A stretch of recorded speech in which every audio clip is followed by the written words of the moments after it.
Nay, mayong hapon. Anong ginagawa mo dyan? Anong tawag dito? Giyok. Nag-giok? Oh. Ng palay? Oh. Ayun na si nanay. Saan mo kinukuha yun ay? Dito lang? Oh. Ha? Dito lang sa mga palayan din? Kumbaga dito sa Bisaya, anong tawag? Nanghagdaw, di ba? Nanghagdaw kagikanay. Oh, daw. Yan lahat yung ano mo? Nakuha mo? Mo na tanan? Oh. Imong nakuha? Oh. Imuha na tanan? O ano yung tanan? Ay, grabe oh. So ito po yung trabaho dito sa probinsya guys. Nangunguha po siya yung mga ano lang naman, yung mga tira-tira sa palayan. Kinukuha nila. Tapos yan, ito na po yung naipon. Tagpila naman ang kilo sa humay karon ay? 23. Kada kilo? Oh. Tag 23 daw po ang bawat kilo ng ano ngayon, palay. Yan lang oh, gamit lang yung paa. At-try ko din yan dati. Sugat-sugat yung paa ko at baliko man. Baliko man yung ano. Asa yung balay na eh? Dito. Napos sa unahan. Oh. Sa unahan ba daw yung bahay niya? So muna imuhang trabaho karon. Oh.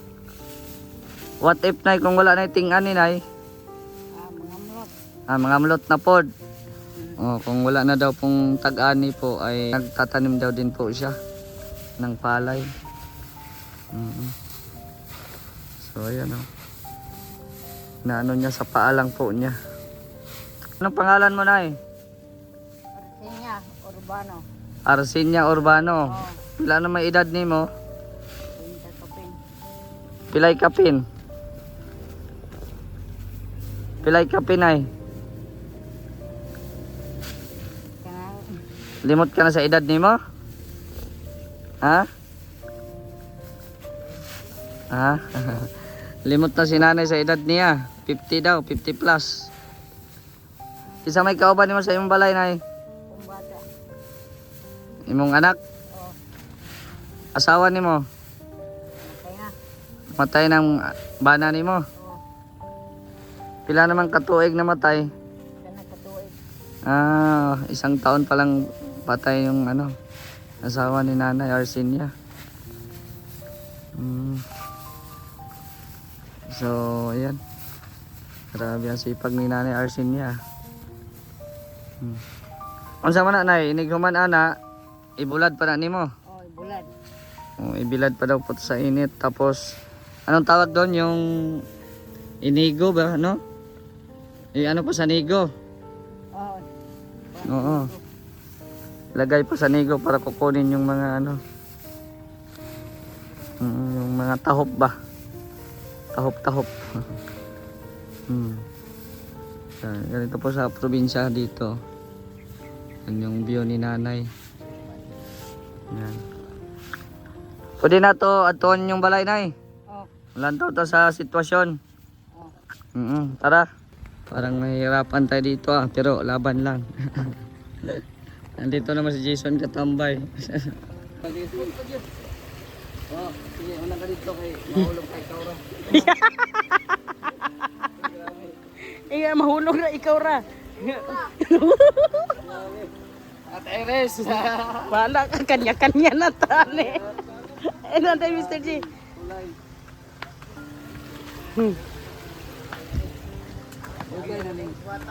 Dugay na ning tulay di ay. I-surprise ka. Ay grabe.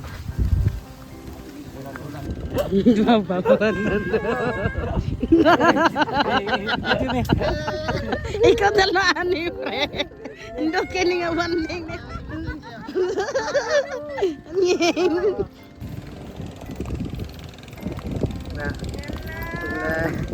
Mone nindot niya kwan eh.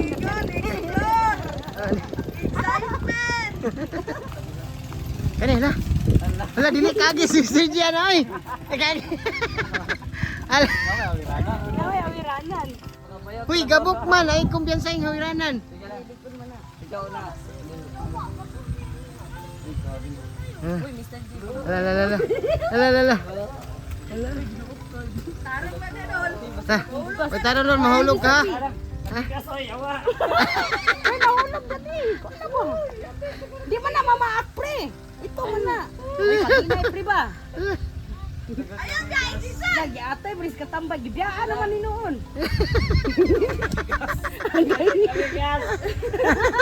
Dapat yung dagang lumigas, Pre, oh. paghinay, pre, na. Di lagi na mamaak. Paghinay, di ra. Lantaway mo lakaw.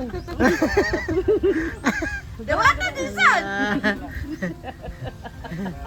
Lisura sa dalan. Pamali. Ay, grabe ito na. Ito na yung sitwasyon ng bahay ni nanay. Ay, grabe. Nay, mo na yung balay ni mo, nay. Pilawan mo dari kabok magpuyo. Kamong anak mo na eh. Ha? Mga salingan sa aming mga anak. Pag-trabaho. Pila naman edad sa imong mga anak day? Ha? Nakaedad nga ano na, binata na. Tapos yung isang anak nimo, pila edad? Bata pa. So, mo din yung sitwasyon mong balay dire. So, ito yung ano nila, oh, bahay ni nanay. Grabe. Buti hindi pa to na ano, nay. Hindi pa natumba. Sa bagay, may ano man. May parang kahoy, nakatukod. Ay, grabing. Yan, oh. Ayun, oh. Ito pala yung nagiging sangga niya. Kasi kung wala itong kahoy na ito, matumba talaga yan. Yan, oh. Pila na mo katuig diri nagpuyo, nay? Ilang taon na? Tagal na?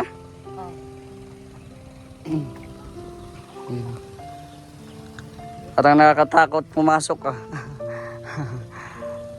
Nay, hadlock man kayo mga nali sulod, nay? May basig matumba ba, nay? Di mahugno. Oh, grabe, oh. Nanay, oh. Parang hindi natatakot si nanay, ba? Akyat talaga siya. Yan, oh. Ano na talaga. Matutumba na ito. Yan, oh. Oh, dito wala nang ano. Wala nang takip. Nandito po siya sa gitna ng palayan, guys. Grabe yung sacrifice. Para maabutan lang namin ng tulong si nanay. Arsenia. Yan. Grabe. Tignan nyo, mga ano na, oh. Marupok na, oh. Kasi umuulan na ngayon, ay. Grabe. Kuya, itong haligi ni nanay, matumba. Yan, oh. Namigay pa si nanay ng sabi. Oh, namigay pa ng saging si nanay. Dagang kag saging diyan, nay. Oh, may solar pala si nanay, oh. May solar. Asa man ka magsaing, nay? Di sa gawas. Nya, asa man mag-ulan-ulan, daraan po ka sa masunog yung balay. Dito daw siya pag maulan, dito daw siya magsaing. Kaya pala naitom ni, oh. Nodeng naitom ni ano kay dito pala nagsaing. Ang bihira. Grabe. So, ito po yung sitwasyon ni Nanay Arsenia. Tanging ito na lang yung poste na lang yung ano. Nagtatagal dito sa ano sa bahay nila. Di po ka makuyawan dali na nyag kusog ng hangin. Manaog na lang pod. Oh. Pag malakas daw ang hangin ay ano na lang daw siya, bababa daw siya. Natakot si Mr. G sa bahay kaya tayo na lang umakyat. Kasi baka maano daw. Oh, ito lang yung higaan nila. So tatlo pala sila dito sa bahay natitira, pero ito yung kalagayan nila. Oh, tingnan mo yung ano nila, higaan. So ganito lang pala. Oh, at saka dito ang lagayan ng kanilang mga damit. Pag sa libo mababasa rin, no? At ito naman walang dingding, no? Tingnan niyo, oh, mga sako lang, pusti at saka ano, may banig na ano, sira na ang inano sa kanilang bahay. At may ano pa dito, oh, tingnan natin. Oh, may manok pang nangitlog sa kanilang higaan. At may alaga rin si nanay na mga pusa at aso. Yan. Ang lagayan ng kaldero ni nanay, oh, ito lang ano, katri nila. Anong ulam ni nanay? Tanawon na to, tanawon. Tingnan natin kung anong ulam. Ay, kamunggay lang. Oh, natula. Tinulang kamunggay. At ito yung mga plato niya, lagayan ng plato, itong balde. Ito po yung ano niya, sa loob ng bahay. Ito po yun, oh. At may saging pa si nanay rito. Parang yan lang ang ano niya, pagkain. O tsaka, tingnan nyo yung ano niya. Kunti na lang ang kulang nito para matumba. At solar lang pala yung gamit ni nanay. O may solar siya dito.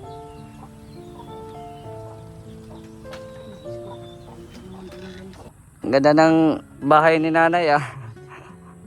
Paano na, patumba na. Yung mga anak, sanay na po matulog diha. Buti, di naman nag-ano. Di naman sila di naman po sila magkiat-kiat diha. Saan kayo mag-ano ng tubig, nay? Balay, pikas. So mag-igib pa kayo doon pa sa ano, highway. Wala dahil may tubig dire. Wala. Pero pangaligo lang dito na suba. Pagaligo. Dito lang kayo sa suba maligo. May tabay. May tabay. Anong tabay? May liyo. Nasa luyo. Nasa tabay dire sa luyo di ay. Pero yung mag-inom ka ng tubig doon sa ano, highway. So, yan, grabe pala ang hirap. Ako yung nahihirapan. No? Ako yung nahihirapan sa sa daan patungo dito kila nanay, pero yeah, challenging baga. Oo, maganda baga, no? Na makakita tayo ng ganito na very challenging. So, salamat din sa ating mga kasamahan na si Jason Katambay, si Nelsie Puliscas, ayan, at si Vendor TV Vlog, ayan. Andito po, naggabay po sa atin. At yun, iabot mo na yung bigas natin, Nelsie. Oo. Kasi di pa man mabenta ni nanay yung humay niyang giok. Hindi mo pa mabinta yung palay mo. Kaya yan mo nang kapalit, day. Gigiok. Ano pala sa Tagalog ang Giniling siya. Dili, galing man to. ginaganon-ganon sa paa ba? Gigiukin siya. Bigay mo din sa kanya, Nelsie, yung pambili ulam. Ayan. Yan, pambiling ulam. Saan masulti ni mo na eh? Saan masulti ni mo? Ay, salamat. Ito, salamat sa pag-aari niyo ba? Lisod. Bisag lisod, no? Kahit mahirap, pero puntahan pa rin natin si Nanay Arsenia. Yung anak mo, anong oras, sa patong oras mo uli? Pagkiin na to. Mamayang gabi pa yun, uwi. So, meron naman kayong solar pala dito, hindi na mahirap sa pag di na madilim, yan, may solar pa sa loob. Tapos dito. Parang baliktad yung solar nyo, Nay. Nandito yung malaki, nandun yung maliit. Dapat dito sa sa loob yung malaki. Ayan o. So may ka na, Nay, panglungag na ka. Tapos ayan, pang bili-bili mo sud anay ha. Oh, magkapapay tugsudan. Makatang pag isda. Oh. Meron kasing dumadaan dito na nagtitinda ng isda. Isda na lang mo, bilhin mo. Oh, maraming isda pa yan ay na mabili. So, unsa may maistorya nimo sa mga viewers nato karon? Ilang taong katabang na po. Ang si Nanay Arsenia po, no? So sa mga nakapanood po ngayon, kung meron po kayong gustong ipaabot, siyempre ipapaabot din po natin yan sa kanila. Kumbaga hindi po hadlang ang kapansanan at hindi din hadlang yung daan dito para hindi natin maabot yung mga tulong na gusto nyo ipaabot po rito kay Nanay Arsenia. At salamat din kay kay Nelsie at kay Jason, no, sa pag-refer din ito. Oo, anong masasabi mo sa sitwasyon nila? Sobrang lisod yun. Sobrang lisod.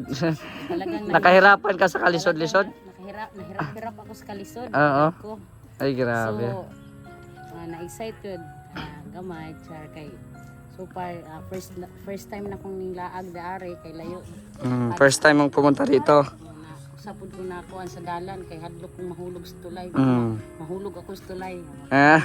So anyway, thank you kayo sa mga nag-sponsor, especially sa Team Kalinga. Ayan, thank you kay Mr. G, together with Binder Vlog, ni Madam, ug sa mo ang grupo nga natabangan sad nato si Arsenia. Aya, muni, daghan kayong salamat. Kay. Kaway. Kaway. Grabe. So mo din ato ang amo ang kapitbahay diri sa Upper Santo Niño, Mahayag, Zamboanga del Sur. So nabilong day si Arsenia sa Purok 4. So hope so na sana isa din siyang mabigyan ng opportunity na mabago ang buhay niya. Ayan, wish ko sa kanya. Thank you. Ayan. Jason, kumusta? Pasalamat din ako na napuntahan natin dito si Nanay Arsenia. Kasi nakita natin ang bahay niya na sobrang sira na talaga. At yung poste na lang yung Silbing gabay. gabay para hindi matumba. So deserving din si nanay na matulungan sa ibang tao. Sana may mga puso na mapukaw at damdamin na magbigay ng kunting tulong lang po. Maraming salamat. Ayan, salamat din sa inyo, no. Kuya Binder, kumusta ang paglatay sa tulay? Salamat ko no kay first time jud namong latay-latay aning tulay. First time no. Mauli ni si Nanay Arsenia. Ito yung dati, di ba? Ito yung dating dapat i-refer sana, no? Oo, dati. Oo. Hindi namin pinuntahan kasi may tinulungan kami doon. Si Nanay Wilma. Yun napabahayan doon. Hindi namin napuntahan kasi maliblib yung kanilang lugar. At si Mr. J, alam naman ninyo na si Mr. J, Yung pag sitwasyon. walang bumubuhat, di yan makapunta dito. Makita ninyo sa video. Yung nandyan sa video na binubuhat ni Katambay si Mr. J. Kasi yung daan, yung lang, dadaan lang sa sa palayan ba? Lang yung Isa lang makasya yung kay Mr. J. Isang paalan din. Sa paalam kasi yung mag-ano Mr. J. Yan. Sa masasabi ko yan, maraming salamat sa mga sponsor ni Mr. J na tumulong. Sana isa na yon si nanay na matulungan sa abot kaya na sana tayo ay magpasalamat sa Panginoon. Nay, huwag kang Ayaw kalimot, pasalamat sa Ginoo. Panginoon kasi yun ang gabay natin. So, maraming salamat. It's Binder TV Vlog. Nag-outro ka na. Nay, yun nga, tiwala tayo sa Panginoon at kung may blessings man, balik mi dire, ha? Dayon. Balik magkalisod na, basta mo balik yun mi dire pag meron tayong blessings, ha? So, ayan po, no? Ito po yung sitwasyon ng bahay ni Nanay Arsenia at talagang kawawa din po, baga, no? At yan, tingnan nyo yung bahay niya. Talagang kung malakas ang hangin, delikado po ito, no? At ika nga niya, pag malakas ang hangin ay bumababa sila kasi matatakot po silang matumbahan sa kanilang bahay. So, yun, again, maraming salamat sa ating mga nakasama po ngayon. At pasuporta din po ng bawat kanilang mga channel din po. Ito po kami dito sa Mindanao, mga kasamahan po ni Mr. J. At yun, shoutout po sa Team Kalingap, kay Kuya Val at Ednan Kalingap Rab. At sa mga viewers po ngayon at sa mga supporters po natin, shoutout. Sana ay suportahan nyo pa po yung ating pag-charity, no? Umulan man o mahirap man ang daan, basta yun nga, sabi nila, kung may magbubuhat lang sa akin, go lang tayo, di ba? No? Hindi alintana po yung hirap ng daan sa pagtulong. Ayan, so hanggang dito muna ang ating vlog, mga kalingap. Maraming pong salamat sa inyo panonood. It's me, Mr. J, the PWD, ang taong may kapansanan pero may pangarap sa buhay. God bless. Thank you so much.